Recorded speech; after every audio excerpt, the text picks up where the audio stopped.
दुनिया में कई बड़े इन्वेंशन किसी न किसी एक्सीडेंट की वजह से हुए हैं, चाहे वो माइक्रोवेव ओवन हो, पेसमेकर हो या फिर पेनिसिलिन। लेकिन क्या हो अगर एक्सीडेंटली आप किसी टाइम मशीन को इन्वेंट कर लें। 1990 के दशक में एक ऐसी एक्सीडेंटल घटना होती है जो जन्म देती है एक टाइम मशीन को। एक young engineer Mike Markham Jacob Ladder नाम की एक डिवाइस के साथ छेड़खानी कर रहा होता है।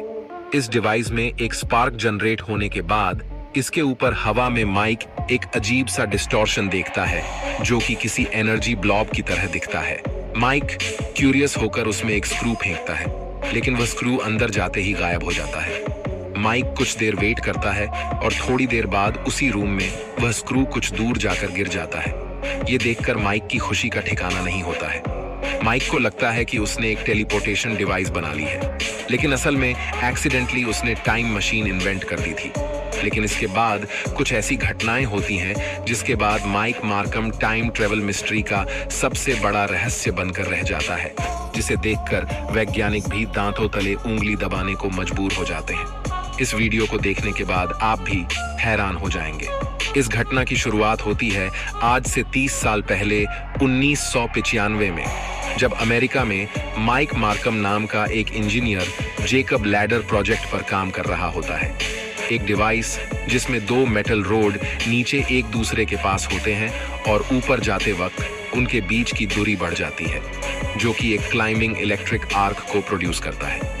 लेकिन दोस्तों, यह डिवाइस 240 वोल्ट की बिजली में काम नहीं करेगी। ऐसा करने के लिए हाई वोल्टेज की जरूरत होती है और माइक के दिमाग में भी यही खुराफात चल रही थी। इसलिए माइक ने खुद का ट्रांसफॉर्मर बनाया ताकि वो वोल्टेज को हाई कर सके, जो कि 20,000 वोल्ट तक वोल्टेज जनरेट कर सकता था। माइक ने अब जेकब लैडर को अपने ट्रांसफॉर्मर से कनेक्ट किया और साथ ही इसमें लेजर को कनेक्ट किया ताकि वह सराउंडिंग एयर को हीट कर सके, जिससे एक कंटिन्यूअस आर्क जनरेट हो सके। इस प्रोसेस में माइक ने इस लैडर के ऊपर एक स्ट्रेंज चीज देखी। माइक ने देखा कि उसकी डिवाइस के ऊपर 8 इंच बड़ा एक अजीब स्फीयर जैसा कोई एनर्जी ब्लोब है।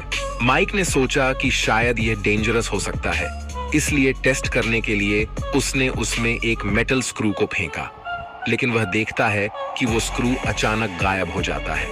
ये देखकर माइक घबरा जाता है और सोचता है कि शायद ये स्क्रू वेपराइज हो गया होगा, पर कुछ ही सेकंड्स बाद वह स्क्रू रूम में काफी दूर जाकर गिरता है। माइक ने कई बार इस स्क्रू को इस एनर्जी फील्ड में फेंका और हर बार यह गायब होकर दूसरी जगह अपीयर होने लगा। इस तरह कई टेस्ट करने के बाद इस जेकब लैडर के कंपोनेंट ओवरहीट होकर बर्न होने लगते हैं। इसलिए माइक इसे फिर से रीडिजाइन करता है और इस बार वह 8 फीट बड़ा एनर्जी ब्लॉब बनाना चाहता है, जिसके लिए माइक को कुछ इलीगल हथकंडे अपनाने का आइडिया आता है। दोस्तों, माइक को अपने एक्सपेरिमेंट को बड़ा करने के लिए काफी ज्यादा हाई पावर की जरूरत थी, यानी कि काफी बड़े ट्रांसफॉर्मर्स की, जिससे वो 50,000 वोल्ट तक जा सके। माइक को यह खबर थी कि न्यूयॉर्क में king city Missouri power company में 16 इंडस्ट्रियल ट्रांसफॉर्मर्स यूं ही पड़े हैं जिनका कोई यूज नहीं हो रहा।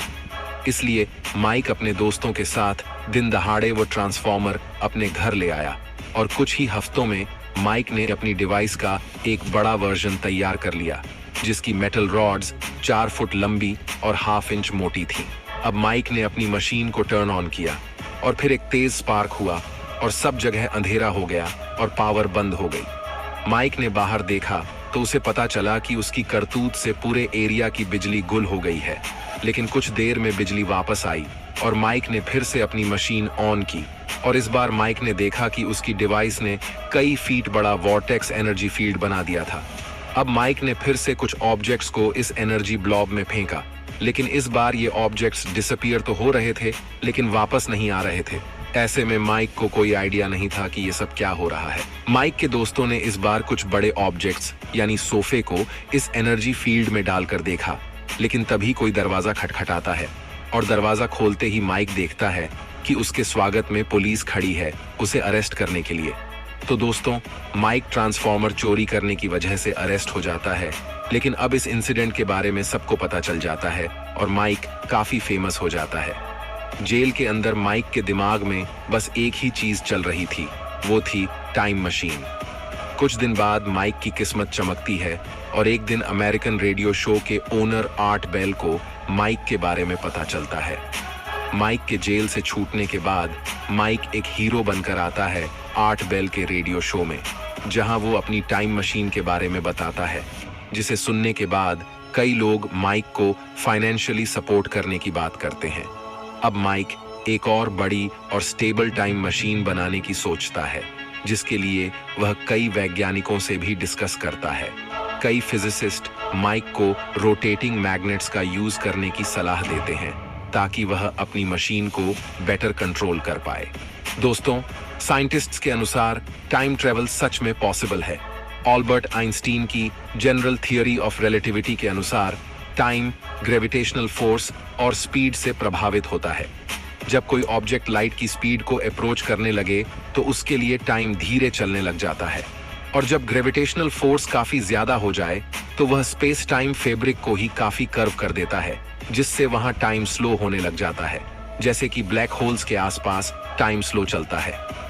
वैज्ञानिकों ने एक्सपेरिमेंटली इस बात को साबित किया है कि कैसे हमारी पृथ्वी के ऊपर और ग्राउंड पर टाइम का फ्लो अलग अलग है। लेकिन माइक मार्कम की टाइम मशीन न तो हाई स्पीड पर काम कर रही थी, न ही हाई ग्रेविटेशनल फोर्स की मदद ले रही थी। माइक का कहना था कि उसकी टाइम मशीन इलेक्ट्रोमैग्नेटिक फोर्स की मदद से स्पेस टाइम को अफेक्ट करके किसी तरह इस टाइम पोर्टल को ओपन कर पा रही थी, और इलेक्ट्रोमैग्नेटिक फोर्स ग्रेविटेशनल फोर्स से खरबों गुना ज्यादा पावरफुल फोर्स है। ऐसे में जिस ट्रैक पर माइक चल रहा था, रिसर्चर्स के अनुसार एक टाइम मशीन कुछ इसी तरह बन सकती है। इस बार माइक एक काफी बड़ा टाइम पोर्टल बनाने में लगा था। अब अगले 1 साल में माइक एक काफी बड़ी और अपग्रेडेड टाइम मशीन को बनाता है जो 3 अरब वोल्ट पावर जनरेट करती है, और इस बार वह इससे एक काफी बड़े प्लाज्मा टॉर्नेडो को क्रिएट कर देता है। इस बार जब माइक इसमें कुछ बड़े ऑब्जेक्ट्स को डालता है तो वह गायब होकर उसके वेयरहाउस से 100 यार्ड की दूरी पर ईस्ट या वेस्ट डायरेक्शन में जाकर अपीयर होने लगे। यहाँ आकर माइक सोचने लगा कि यह ईस्ट और वेस्ट में ही क्यों जा रहे हैं। माइक ने सोचा कि शायद इसका रिलेशन अर्थ की मैग्नेटिक फील्ड से है। माइक ने कई चूहों को भी इस एनर्जी फील्ड में डाला और इस तरह 200 टेस्ट करके अपने एक्सपेरिमेंट को वेरीफाई किया। वोल्टेज बढ़ाने और मैग्नेट की स्पीड इंक्रीज करने पर कोई ऑब्जेक्ट कितनी दूर जाएगा ये डिसाइड होता था। लेकिन अब माइक खुद अपने बनाए प्लाज्मा टोर्नेडो में इंटर करने वाला था। वह अपने टाइम ट्रेवल का सपना पूरा करने के लिए किसी भी हद तक जाने को तैयार था, भले ही अंजाम कुछ भी क्यों ना हो। और फिर मैडमैन माइक मार्कम उसमें कूद गया और देखते ही देखते उस फील्ड में गायब हो गया। किसी को नहीं पता कि वो कहाँ है। जब कई दिनों तक माइक का कोई अता पता नहीं मिलता, तब आर्ट बेल माइक से मिलने उसके वेयरहाउस में पहुंचते हैं और वहां माइक का कोई नामो निशान नहीं मिलता। वहीं दूसरी तरफ एनर्जी फील्ड से गायब होकर माइक अपने आप को एक खेत में पाता है। लेकिन माइक के साथ एक अजीब चीज होती है। माइक की मेमोरी लॉस हो जाती है। उसे नहीं पता कि वह यहाँ कहाँ से आया, कैसे आया। लेकिन कुछ देर बाद धीरे धीरे माइक की मेमोरी अपने आप रिकवर होने लगती है और उसे पता चलता है कि वह ओहियो में फेयरफील्ड नाम की जगह पर मौजूद है। और हैरानी की बात यह थी कि यह जगह माइक के कंसस में मौजूद वेयरहाउस ओवरलैंड पार्क से 800 मील दूर थी। माइक जैसे तैसे करके अपने वेयरहाउस पहुंचता है तो वो देखता है कि उसका वेयरहाउस खाली है, वहां कोई मशीन नहीं है। जब माइक न्यूज़पेपर देखता है वो शॉक हो जाता है। वह अपने समय से 2 साल आगे सन 2000 में पहुंच चुका था। लेकिन यहाँ आकर माइक के पास कोई चारा नहीं बचता। उसकी मशीन गायब थी, उसके पास कोई पैसे नहीं थे। बस उसे याद था कि उसे वापस मशीन कैसे बनानी है, और थक हार कर माइक के पास एक ही ऑप्शन बचता है, यानी आर्ट बेल से कांटेक्ट करना। माइक आर्ट बेल के शो पर फिर से आता है और लोगों को अपनी टाइम ट्रेवल घटना के बारे में बताता है, और लोग इस बार फिर से माइक को फाइनेंशियली सपोर्ट करने के लिए रेडी होते हैं। अब माइक फिर से अपनी मशीन को बनाने की सोचता है, लेकिन उसके साथ एक प्रॉब्लम खड़ी होती है। मशीन के बनाए एनर्जी फील्ड में कोई मेटल ऑब्जेक्ट नहीं जाता है। वह या तो तुरंत वापस रीअपीयर हो जाता है या कोई न कोई एक्सप्लोजन हो जाता है। इस वजह से माइक एक ऐसा सिलेंडर बनाता है जिसमें माइक खुद बैठ सके, और किसी फैराडे केज की तरह यह सिलेंडर एनर्जी फील्ड के थ्रू टाइम ट्रेवल कर पाए और अंदर बैठे इंसान को कोई नुकसान ना हो। फैराडे केज एक ऐसा सिलेंडर होता है जिसके अंदर इलेक्ट्रोमैग्नेटिक फील्ड एंटर नहीं कर पाती।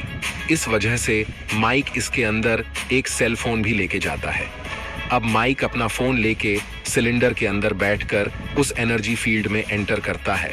उसके साथ क्या होगा उसे कुछ नहीं पता, बस उस पर एक ही भूत सवार था कि उसे टाइम ट्रेवल करना है। जैसे ही माइक एनर्जी फील्ड में एंटर करता है, लोगों के देखते देखते माइक उस सिलेंडर के साथ गायब हो जाता है। लोग ये देख के घबरा जाते हैं। किसी को नहीं पता कि माइक क्या करने वाला है, वो वापस आएगा भी या नहीं। अब कई महीने गुजर जाते हैं और आर्ट बेल के साथ कई लोग माइक को ढूंढने की कोशिश करते हैं, लेकिन माइक का कोई पता नहीं चलता।